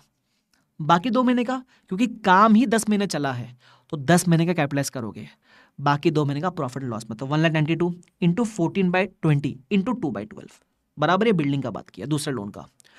What about working capital, working capital में सीधा सीधा क्या करना है, वो तो पूरा नॉट क्वालिफाइंग है, तो पूरे 12 महीने का 192 इंटू 6/20 इंटू 12/12, सीधा सीधा एक्सपेंस आउट कर देना। ठीक है, बस यही पूछा था इसके अंदर, लिख के प्रैक्टिस करना, मजा आ जाएगा। अब आ जाओ क्वेश्चन नंबर 13। ये क्वेश्चन मैंने जब करवाया था क्लास में, एक चीज मैंने आपसे कही थी, इस क्वेश्चन के बेसिस पे अपने कंसेप्ट को जज मत करना। ये क्वेश्चन थोड़ा विचित्र है, थोड़ा सा ट्रिकी है, तो इस क्वेश्चन को एज इट इज याद कर लेना। मैं करवाता हूं बट मैं बता रहा हूं, इस क्वेश्चन के बेसिस पे अपने आप को जज मत करना, ठीक है, इसको याद कर लेना। ये क्वेश्चन वैसा ही है, ठीक है। चलो देखते हैं। ये मैं क्यों बोल रहा हूं, क्योंकि क्या होगा, आप चैप्टर पूरा कर लोगे, फिर यहां तक पहुंचोगे, फिर लगेगा सर इतना सब पढ़ा, ये तो कुछ और ही कर रहा है। जो कर रहा है करके आ जाना चुपचाप, ठीक है। आरटीपी का क्वेश्चन है ये, शानदार क्वेश्चन है। क्या बोलता है सुन लो। सबसे पहले लॉयल लिमिटेड है, प्रोजेक्ट अंडरटेक कर रहा है, 2 टाइप के खर्चे किए, प्लान और एक्चुअल। पहले क्वेश्चन पढ़ लेते हैं सर, ठीक है। उसके बाद बोला हुआ है हर महीने कितना खर्चा किया है। आगे, company pays to its bank and interest at the rate 15% which is debit on monthly basis, monthly interest लग रहा है, ठीक है। फिर बोलता है कि during the half year company had 20 lakhs overdraft up to 31 December, surplus in January and again overdraft of 14 in Feb and 30 lakhs in March. ये क्या दिया हुआ है, कोई नहीं, मैंने लिख दिया बाजू में कि ओवरड्राफ्ट कितना था, 20 लाख का, जैन में सरप्लस था, फेब और मार्च में ओवरड्राफ्ट था। What is the meaning of overdraft, overdraft is like a loan. Basically आपका जब बैंक का बैलेंस नेगेटिव हो जाता है उसको बोलते हैं ओवरड्राफ्ट, एक तरीके का लोन है। तो वो बोलता है जब जब आपके बैंक का बैलेंस नेगेटिव है तब तक हम मानेंगे आपने लोन लिया है। जिस महीने आपके बैंक का बैलेंस पॉजिटिव है, सरप्लस है, उस महीने लोन नहीं लिया है, उस महीने का इंटरेस्ट कैपिटलाइज नहीं कर सकते। फिर वापस वो नेगेटिव हो गया तो हम मानेंगे उस महीने लोन लिया है, उस महीने का इंटरेस्ट आप कैपिटलाइज कर सकते हो। ऐसा है ओवरड्राफ्ट के बारे में, ठीक है। आगे फिर क्या बोलता है, company had a strike during December, दिसंबर में स्ट्राइक चल रहा था and hence could not continue the work. तो नॉर्मली हम सस्पेंड करते हैं, लेकिन the substantial administrative work to the project was continued, मतलब काम पूरी तरीके से नहीं रुका था, एडमिन वर्क चल रहा था। तो मैंने क्या कहा था, कोई भी तरह काम चालू हो, प्लानिंग हो, प्रिपरेशन हो, टेक्निकल चीज़ें हो, है ना, पेपर वर्क हो, एडमिन वर्क हो, ये सब भी काम चल रहा है, तो उसको काम चलना मानेंगे, तो यहाँ सस्पेंशन करने का जरूरत नहीं है। फिर बोलता है अज्यूम एक्सपेंडिचर फर्स्ट डे पे किया था, calculate interest to be capitalised. अब इसका फॉर्मेट याद रख के जाना, मेन फॉर्मेट ही है। फॉर्मेट आ गया ना तो पूरा क्वेश्चन कर लोगे। कैसा है सुन लो। सबसे पहले इस क्वेश्चन आपको याद रहे इसलिए मैंने कुछ स्पेशल पॉइंट्स लिखा है। सबसे पहला, if in question planned expenditure and actual expenditure both are given then calculate borrowing cost as per actual expenditure, पहला। Second, if in any month we have surplus funds, जैसे अपने पास जैन में surplus funds था, then there is no overdraft, that means we do not have taken loan, ignore interest for that month. तो अगर surplus funds है आपके पास तो उस महीने का इंटरेस्ट आप कैपिटलाइज नहीं कर सकते, ठीक है। तीसरा, if in any month are expenditure is suppose 100 lakhs but the loan is taken only of 70 lakhs, then interest will be capitalized only on 70 lakhs। मतलब खर्चा किया ज्यादा, लोन लिया कम, तो जितना लोन लिया उसी पे इंटरेस्ट कैपिटलाइज करना। ये सेम चीज आपने ऊपर भी एक जगह देखी थी। चौथा point, if interest is calculated on monthly basis then compounding will be applicable. जैसे यहाँ बोला था इंटरेस्ट मंथली लगता है, तो यहाँ कंपाउंडिंग मतलब इंटरेस्ट पे इंटरेस्ट एप्लीकेबल हो जाएगा। अब ये करना कैसे, चुपचाप 5 कॉलम बनाने का, मंथ, ओपनिंग, खर्चा कितना किया मंथ में, वो इंटरेस्ट पर मंथ और क्लोजिंग बैलेंस मतलब टोटल एक्सपेंडिचर आउटस्टैंडिंग। ठीक है, नॉर्मली हम क्या करते हैं, अगर खर्चा अक्टूबर में किया तो हम क्या करते हैं, अक्टूबर में खर्चा किया तो 6 महीने का जो भी खर्चा किया इंटू रेट इंटू 6/12 करते हैं। यहाँ 6/12 मत करना, यहाँ मंथ बाय मंथ जाएंगे। ठीक है, तो खर्चा क्या 4 लाख का, तो 4 लाख इंटू 15% इंटू 1/12। नॉर्मली हम 6/12 करते हैं ना, क्योंकि हम बोलते हैं अक्टूबर से लेकर मार्च तक खर्चा आउटस्टैंडिंग था, बट नहीं, यहाँ 1/12 करना, मंथली करना। ठीक है, तो इंटरेस्ट आएगा 5,000 रुपये का, तो ये खर्चा प्लस इंटरेस्ट टोटल निकालो 4,05,000 आउटस्टैंडिंग अमाउंट है आपका। यहाँ का क्लोजिंग बनेगा, यहाँ का ओपनिंग, ले आओ 4,05,000 बराबर। फिर देखो खर्चा कितना किया, 7,95,000 का खर्चा किया। तो अब जब इंटरेस्ट निकालोगे तो 4,05,000 प्लस 7,95,000 दोनों पे निकालोगे। सर 4,05,000 पे क्यों, बिकॉज आपने पिछले महीने इस पे सिर्फ 1 महीने का इंटरेस्ट निकाला हुआ है, तो इसमें निकालना पड़ेगा दोबारा। सर 4 लाख पे निकालना चाहिए ना, 5 पे क्यों, क्योंकि इंटरेस्ट मंथली लग रहा है, कंपाउंडिंग इंटरेस्ट पे इंटरेस्ट, तो इसलिए 4 लाख प्लस 7,95,000 दोनों पे लगेगा 15% इंटरेस्ट, 1/12 के हिसाब से इंटरेस्ट आया। तो ओपनिंग प्लस ये खर्चा प्लस इंटरेस्ट क्लोजिंग मिलेगा। अब ये क्लोजिंग कॉपी करो ऐसा बराबर। इस महीने कोई खर्चा अपन ने किया नहीं है, बट कैपिटलाइजेशन सस्पेंड मत करना क्योंकि काम चल रहा था, तो बस जो ओपनिंग था उसी पे इंटरेस्ट निकाला, आया मिलेगा क्लोजिंग। ठीक है, उसके बाद आया जैन 2024। ठीक है, जो क्लोजिंग था यहाँ का बना, ओपनिंग लिखा, खर्चा जो किया था मैंने वो लिखा, बस इसमें कोई भी इंटरेस्ट कैपिटलाइज नहीं होएगा। क्यों, जैन में सरप्लस फंड्स था तो नो कैपिटलाइजेशन, तो बस ये खर्चा ओपनिंग प्लस खर्चा क्लोजिंग मिल जाएगा, कैपिटलाइजेशन कुछ भी नहीं है। ये क्लोजिंग बनेगा, आएगा ओपनिंग बराबर। फिर और खर्चा किया, अब दोनों खर्चा मिला के आपने खर्चा कर लिया 14,80,000 समथिंग का दोनों मिला के। तो नॉर्मली हम उस अमाउंट पे इंटरेस्ट निकालते थे, बट मैंने एक लाइन लिखी है, जब खर्चा आपने ज्यादा किया है, खर्चा ज्यादा किया है आपने, बट लोन का वैल्यू कम है, तो लोन पे निकालना इंटरेस्ट। जैसे अगर आप देखोगे यहां बोला हुआ था एक बात कि फेब में हमारा डेफिसिट या ओवरड्राफ्ट 14 लाख का था, तो भले ही आपका खर्चा 14,80,000 पहुंच चुका है, बट फिर भी आप इंटरेस्ट सिर्फ 14 लाख पे ही निकालोगे, तो 14 लाख इंटू 15% इंटू 1/12 ऐसा। और फिर एक क्लोजिंग बनेगा, यहाँ का ओपनिंग, जितना भी खर्चा किया प्लस ये खर्चा, टोटल आएगा 26 लाख। लोन का वैल्यू बहुत ज़्यादा है आपके पास, लोन पड़ा है ओवरड्राफ्ट 30 लाख के आसपास का पड़ा है, तो जितना भी खर्चा है उस पर आप इंटरेस्ट कैपिटलाइज कर सकते हैं वो इंटू 1/12 के हिसाब से। ऐसा मिलेगा total borrowing cost to be capitalised. I hope आपको ये बात समझता है। क्वेश्चन देख लगता है ना भारी क्वेश्चन है, भारी कुछ नहीं है, एक बार लिख के करोगे, 2 बार मेरे को सुन लोगे तो भी हो जाएगा। अगर क्लास में आपने मेरे साथ किया है तब तो आपको रिकॉल हो जाएगा, अगर आपने किसी और से पढ़ रखा है नहीं आता है तो कोई बात नहीं, 2 बार और सुनो इसको और फिर एक बार लिख के कर लो, याद हो जाएगा। ठीक है, फिर भी नहीं होता है तो कमेंट में डाल दो सर ये क्वेश्चन का डाल दो वीडियो यूट्यूब पे, तो मैं अलग से काट के यूट्यूब पे वीडियो डाल दूंगा। अगर आप बोलोगे जरूरत पड़ेगी, बहुत सारे लोग बोलेंगे तो डालूंगा, वरना डालने का जरूरत नहीं है।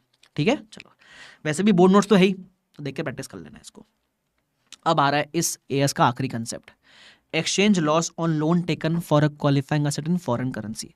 कभी कभी क्या होता है, हम फॉरेन से लोन लेते हैं, तो फॉरेन से लोन लेंगे, क्यों लेते हैं, रेट ऑफ इंटरेस्ट कम होता है ना, इसलिए फॉरेन से लोन लिया तो लिया, उसकी दिक्कत नहीं है, लेकिन फॉरेन के लोन पे जो लॉस होता है कभी कभी एक्सचेंज लॉस, क्यों, रेट बढ़ गई, जब लोन लिया तब रेट 70 की थी, आज रेट 75 की हो गई, तो ये एक्सचेंज लॉस को क्या हम कैपिटलाइज कर सकते हैं क्या, that is the main concern year. तो इसमें एक लिमिट दी गई है, वो डिस्कस करते हैं। सबसे पहला, जो फॉरेन के लोन पे इंटरेस्ट लग रहा है वो तो आप कैपिटलाइज कर सकते हो, कैसे निकालोगे, जितना भी लोन है इंटू 5% इंटू ईयर एंड का रेट, बिकॉज इंटरेस्ट ईयर के एंड पे लगता है, इतना कैपिटलाइज कर सकते हो। अब एक्सचेंज लॉस कितना आया, तो प्रिंसिपल अमाउंट इंटू दोनों रेट का डिफरेंस, ये एक्सचेंज लॉस है आपका। ठीक है, देखो अगर एक्सचेंज गेन आता तो अप्लाई मत करना है कंसेप्ट, ये कंसेप्ट तभी एप्लीकेबल जब एक्सचेंज लॉस है। ठीक है, गेन के केस में एप्लीकेबल नहीं है। ठीक है, तो लॉस है 50,000 का। अब मेरा कंसर्न ये है, आई वांट टू कैपिटलाइज 50,000, तो स्टैंडर्ड बोलता है नहीं, एक लिमिट है। क्या लिमिट है, बोलता है अगर तुम यही सेम लोन फॉरेन के बदले इंडिया से लेते तो कितना इंटरेस्ट लगता, तो फॉरेन के बदले अगर मैं इंडिया से लेता तो $10,000 लेता, 70 रुपीज़ के हिसाब से 7 लाख का लोन लेता, और इंडिया में रेट 12% चल रही है, तो इतना में इंटरेस्ट भरता इंडिया में। अब इसमें से आपको ऑलरेडी कितना कैपिटलाइज करने को दिया है, तो इसमें से फॉरेन का इंटरेस्ट तो कैपिटलाइज करने को मिल रहा है ना, तो वही है difference between India and foreign का इंटरेस्ट। तो 84 में से इतना आपको ऑलरेडी कैपिटलाइज करने को मिल रहा है, तो बचा कितना, इतना इतना हम आपको मैक्सिमम एक्सचेंज लॉस कैपिटलाइज करने को देंगे। तो लॉस हुआ कितना है 50 का, तो 50 में से इतना मैं कैपिटलाइज करूंगा, बाकी जाएगा प्रॉफिट एंड लॉस में। इसका मतलब पूरे क्वेश्चन में मैंने टोटल कितना इंटरेस्ट कैपिटलाइज किया, तो एक तो फॉरेन करेंसी का इंटरेस्ट जो है वो कैपिटलाइज किया, उसके अलावा एक्सचेंज लॉस 46,500, ये दोनों मिला के मैंने 84,000 कैपिटलाइज कर लिया। ठीक है, ध्यान रखना अगर गेन होता तो इग्नोर करना है, कंसेप्ट एप्लीकेबल नहीं है। अब इसी बात पे क्वेश्चन नंबर 2 है अपने पास, अगर आप उसको प्रैक्टिस कर लोगे तो आपका ये कंसेप्ट का अच्छा रिवीजन हो जाएगा। देख लो, अपन साथ में कर लेते हैं, क्या बोलता है सुनो। 10 लाख का लोन है 4% पे सबसे पहले, और इंटरेस्ट रेट कितनी है ईयर एंड पे, पहले इट वॉज 56, बाद में हो गए 62। ठीक है, बाद में हो गए 62। अब क्या करना है, देखो 4 स्टेप है। सबसे पहले निकालो फॉरेन का लोन का इंटरेस्ट, निकाल लिया सर, इतना है 24.8, कैसे आया, 10 लाख इंटू 4% इंटू 62 का ईयर एंड का रेट लेना, ये तो आप कैपिटलाइज कर सकते हो, इसमें कोई दिक्कत ही नहीं है। फिर लॉस निकालो, लॉस में दोनों रेट का difference into the principal amount, उससे आपको लॉस मिल जाएगा। तो लॉस कितना आया, मेरा लॉस आ गया 60 लाख रुपीज का। अब मेरे को ये कैपिटलाइज करने का है, अलाउड है कि नहीं, तो निकालेंगे मैक्सिमम लिमिट। इंडिया में लोन लेते तो कितना लेते हैं, इंडिया में इंटरेस्ट कितना लगता, 58.8 का इंटरेस्ट लगता है इंडिया में। अब इसमें से ऑलरेडी 24.8 तो आपको कैपिटलाइज करने को दिया है ना, तो डिफरेंस निकालो कि 58.8 में से 24.8 तो हम कैपिटलाइज कर रहे हैं, बचा इतना, इतना मैक्सिमम एक्सचेंज लॉस कैपिटलाइज कर सकते हो। तो 60 में से 34 यू कैन कैपिटलाइज, बैलेंस जाएगा प्रॉफिट एंड लॉस में। ध्यान रखना है मैक्सिमम लिमिट है। सपोज मान लो मैक्सिमम लिमिट 34 आया, बट आपका लॉस सिर्फ 20 का हुआ है, तो फिर आप 20 ही कैपिटलाइज करना। ये भी देखना कि जितना मैक्स लिमिट है उतना लॉस भी होना चाहिए। कल को आपको मैक्स लिमिट 34 का आया बट लॉस 20 का ही हुआ था, तो फिर आप 20 लाख से कैपिटलाइज करना, वो उतनी कॉमन सेंस रखना अपने अंदर। ठीक है, तो मैंने बताया भी है कि एक्सचेंज लॉस 34 कैपिटलाइज करोगे, तो टोटल कितना कैपिटलाइज किया, फॉरेन का इंटरेस्ट प्लस एक्सचेंज का लॉस, इतना आपने कैपिटलाइज कर दिया। इसी के साथ आपका बोरिंग कॉस्ट का revision of concept along with questions in detail खत्म हो जाता है। और जब इतना प्यारा रिवीजन खत्म होता है तो हम प्यार से क्या बोलते हैं, एक के है भाई साहब, है ना। तो आई होप आपको मजा आया रहेगा, आई होप आपको समझ आया रहेगा more importantly, and I hope this is helpful. देखो हेल्पफुल रहेगा तो मुझे ज़रूर बताना कमेंट सेक्शन में। आपके लिए वो एक कमेंट रहेगा, मेरे लिए वो मोटिवेटिंग फैक्टर है कि मैं ऐसे और रिवीजन आपके लिए अपलोड करूँ। ठीक है, और पसंद आए तो शायद आपके फ्रेंड्स के लिए भी हेल्पफुल हो सकता है, तो शेयर ज़रूर करना। ओके, तो इसी बात लेता हुआ अलविदा, शुक्रिया everyone, thank you so much, bye bye everyone, take care, see you all, bye.